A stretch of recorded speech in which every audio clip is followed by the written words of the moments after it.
aujourd'hui on se retrouve pour parler de la stérilisation des furets. Donc c'est une idée de Sabine, donc merci beaucoup Sabine. J'en profite pour vous dire que Sabine est admin sur un groupe que j'adore, c'est Nos Furets, Nos Carnivores sur Facebook.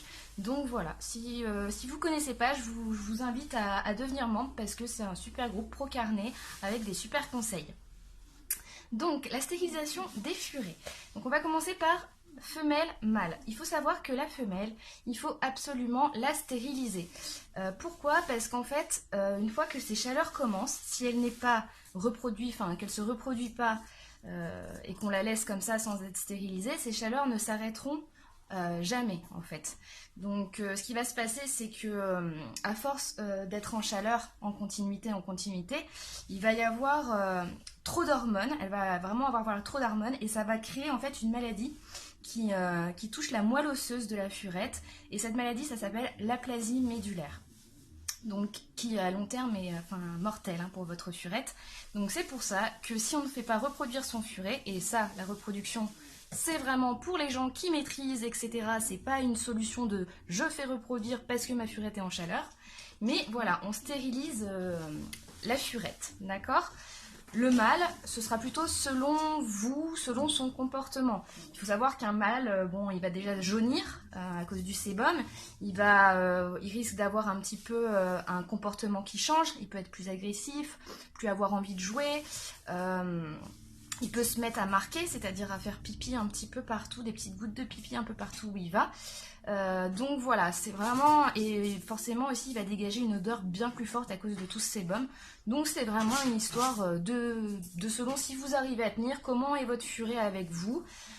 Est-ce que oui ou non vous le faites implanter? À savoir quand même que quand on a plusieurs furets, typiquement moi avec la femelle, le mâle voulait tout le temps la monter, etc. Donc je pouvais pas me permettre de le garder entier.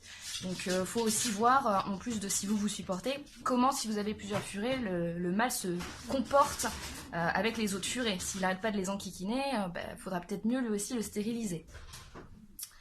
Donc, les différentes stérilisations du furet. En fait, vous avez la stérilisation chirurgicale. Donc, c'est-à-dire, on opère le furet. Donc, il est endormi sous anesthésie générale. Et en fait, donc, on lui retire les organes reproducteurs. Enfin, voilà, en fait, on les castre et on les opère, quoi.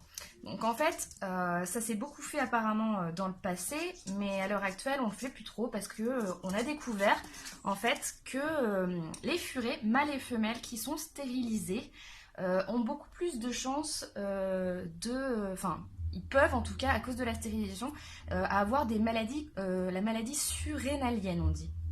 Donc c'est en fait pareil, c'est un peu bizarre, mais le fait qu'il soit stérilisé, ça va créer un excès d'hormones sexuelles, et en fait, en général, ça arrive après les 3 ans du furet, et du coup, au bout de 3 ans, à plus de 3 ans, il peut déclencher cette maladie. Donc faut savoir que c'est encore plus accentué si on ne respecte pas la photopériode, et c'est aussi encore plus accentué si par exemple le furet a été stérilisé bien trop tôt, ce qui peut être le cas souvent dans les animaleries.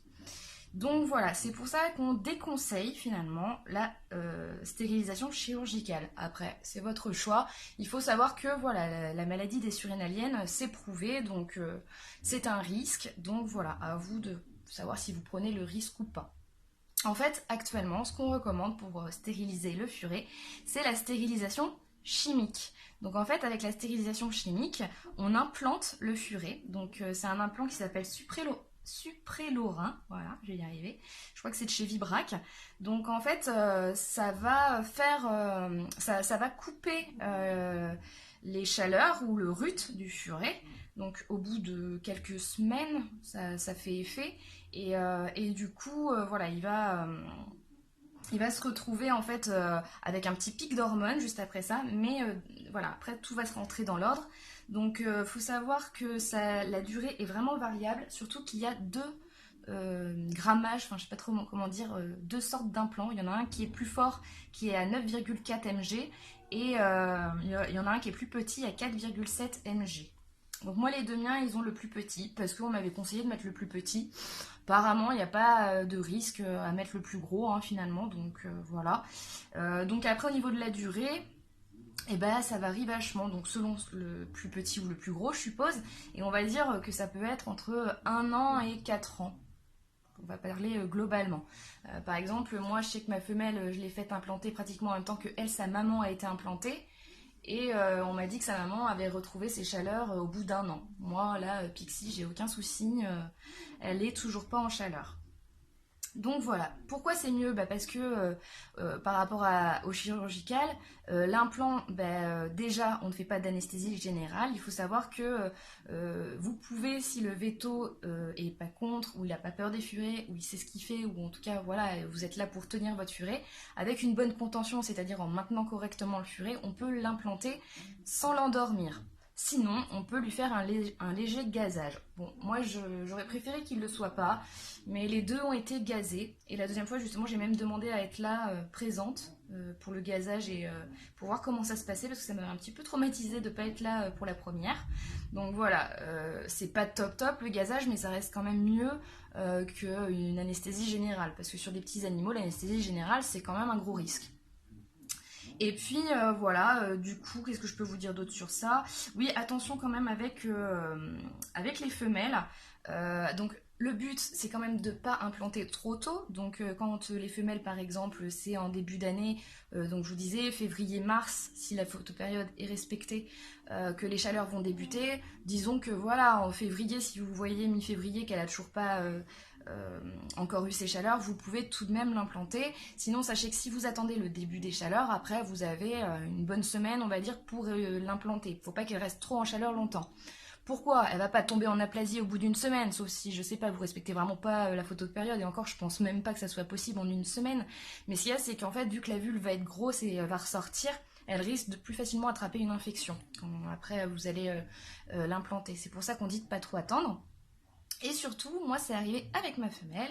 Donc, je l'ai fait implanter dans la semaine qui ont suivi ses chaleurs. Je surveillais bien, donc je sais que je ne me suis pas fait avoir. Ça faisait vraiment moins d'une semaine qu'elle les avait. Sauf que, en étant implantée entre le pic d'hormones derrière et que le temps que ça se calme, elle a fait une grossesse nerveuse. En fait, le fait que ça coupe ses chaleurs, elle a cru qu'elle attendait des bébés. Donc elle a eu tous les symptômes d'une femelle qui fait une grossesse. Vu qu'à l'époque elle était toute seule en plus, donc elle me prenait pour son bébé. Elle m'attrapait les doigts, elle voulait me cacher dans ses dodos. Elle se jetait sur moi, elle me feulait dessus, elle s'énervait sur moi. Elle a eu après les mamelles qui sont ressorties. Enfin voilà, elle mangeait comme 15, elle prenait du poids. Donc voilà, c'est pas grave en soi, hein, une grossesse nerveuse, votre furet, il craint pas.